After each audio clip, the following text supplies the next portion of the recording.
ప్రభు యొక్క ఘనమైన నామాన్ని బట్టి ప్రతి ఒక్కరికి వందనాలు చెల్లిస్తున్నాను.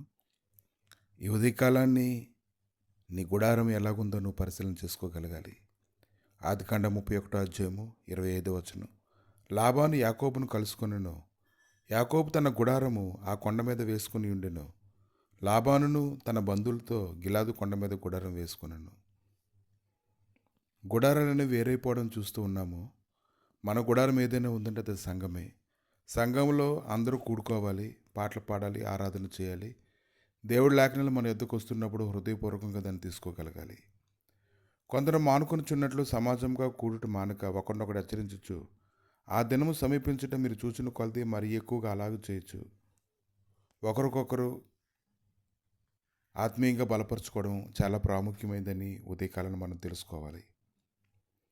హెబ్రీయులకు రాసిన పత్రిక 10వ అధ్యాయము 24-25 వచనాల్లో చూసినప్పుడు ప్రతి ఒక్కరు కూడా ఒక గుడారం కావాలని కోరుకుంటూ ఉంటారు. వారి నివాసం చేయడానికి కానీ, వారందరూ కలుసుకొని స్తుతించడానికి కానీ గుడారం అనేది కావాలని కోరుకుంటూ ఉంటారు. ఒక గుడారం ఏర్పాటు చేసుకోవడం ద్వారా వారు స్థిరపరచబడినట్లుగా వారు ఆలోచన చేస్తూ ఉంటారు. అయితే ఉదయకాలాన్ని గుడారం ఎలాగుందో, నువ్వు ఏ గుడారంలో నువ్వు నివాసం చేస్తూ ఉన్నావో నువ్వు తెలుసుకోగలగాలి. ఆదికాండం 4వ అధ్యాయము 16వ వచనం. యెహోవా సన్నిధిలో నుండి బయలుదేరి వెళ్ళి ఏదెనుకు తూర్పు దిక్కున నోదు దేశంలో కాపురం ఉండెను. కయీనైతే దాన్ని ఎంచుకున్నాడు. దాన్ని ఎంచుకొని దైవభక్తిని అంతటినీ పోగొట్టుకున్నాడు. దుష్ట సంబంధమైనటువంటి సన్నిధతను ఆవరించింది.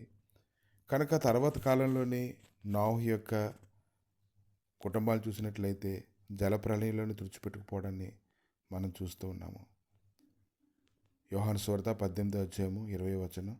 యూదులందరూ కూడి వచ్చి సమాజ మందిరంలోని దేవాలయంలో బోధించడం చూస్తూ ఉన్నాం. యేసుప్రభు సమాజ మందిరాలు ఉన్నప్పుడు సమాజ మందిరంలోనికి యేసుప్రభు ప్రవేశించి యూదులందరూ కూడి వచ్చి సమాజ మందిరంలోను దేవాలయంలోను ఆయన బోధించడం చూస్తూ ఉన్నాం. ఎందుకంటే అందరూ ఒక చోట కూర్చొని ఒకళ్ళొకరు సరిచేసుకుంటూ దేవుని ఉపదేశాన్ని హృదయంలో తీసుకుంటూ సంతోషంగా వెంబడించడం అనేది అది ఎంతో గొప్ప మహిమకరమైనటువంటి సన్నిధిగా మనం ఎంచుకోగలగాలి. కాబట్టి ఈరోజు అనేకులు మనం బలపరచాలి. వాక్యంలోను, ప్రార్థనలోను, సహవాసంలోను ప్రతి ఒక్కరు కూడా దైవ సన్నిధికి వచ్చేలాగా వారిని మనం ప్రోత్సహించాలి. శ్రేష్టమైనటువంటి ఆహారాన్ని పెట్టాలి, వారిని భరించాలి, వారిని విడిపించాలి. వారి జీవితంలో దేవుడు ఎక్కువ గొప్ప కార్యాలు చేసేలాగా మనం సిద్ధపరుస్తూ ఉండాలి. కనుక ఈరోజు నువ్వు బలం పొందుకొని నీ కుటుంబాన్ని నువ్వు బలం పొందించడానికి నువ్వు ప్రయాసపడుతూ ఉండాలి. నువ్వు ఎప్పుడైతే అలా ప్రయాసపడుతూ ఉంటావో ప్రభు అయితే అన్ని విషయాల్లోని నీ కృప దయచేయడానికి, నిన్ను బలపరచడానికి ఆయన శక్తిమంతుడిగా ఉంటాడు. కనుక ఈరోజు సమాజంగా కూడడం అనేది అది ప్రత్యేకమైన విషయంగా నువ్వు ఎంచుకొని ప్రతి దినము కూడా నీ కుటుంబాలతో కలిసి నువ్వు దైవసంలో ఉండడానికి నువ్వు ప్రయాసపడాలి. ఇంకా లేఖనాలు చదువుకోవడానికి ప్రత్యేకంగా ఒక సమయాన్ని ఏర్పాటు చేసుకోవాలి. సాక్ష్యం చెప్పడానికి ముందుగానే సిద్ధపడాలి. ఉపవాసం అనగానే నీ శరీరం దానికి లోబడే విధంగా నిన్ను మలుచుకోగలగాలి. అపోస్తల కార్యాల్లో 10వ అధ్యాయంలో చూసినప్పుడు కొర్నేలైనటువంటి భక్తిపరుడు గురించి మనం ధ్యానిస్తూ ఉన్నప్పుడు అతడు చేస్తున్నటువంటి భక్తి ఎంత శ్రేష్టమైనటువంటి సన్నిధిలోకి తీసుకుని వెళ్ళిందంటే పరిశుద్ధాత్మ అనేటువంటి వరము అతని జీవితంలో పొందుకునేలాగా కార్యం చేయడం మనం చూస్తున్నాం.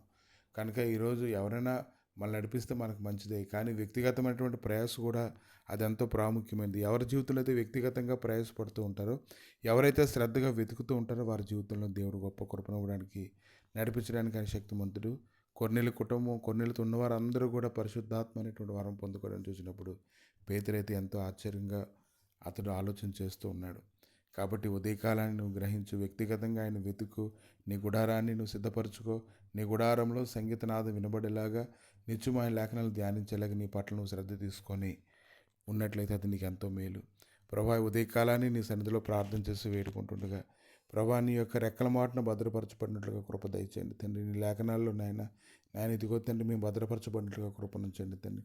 నీ సమాధానకరమైన సన్నిధిని ప్రతి ఒక్కరితోటి ఉంచి నువ్వు చేసిన మేలు జ్ఞాపకం చేసుకొని ప్రభా నాయన నిరంతరము ప్రభా నీ సన్నిధిలో జీవించినట్లుగా కృప దయచేయమని గుడారాలను ప్రతి ఒక్కరి జీవితాలను అయినా మీరు బలపరచండి, స్థిరపరచండి.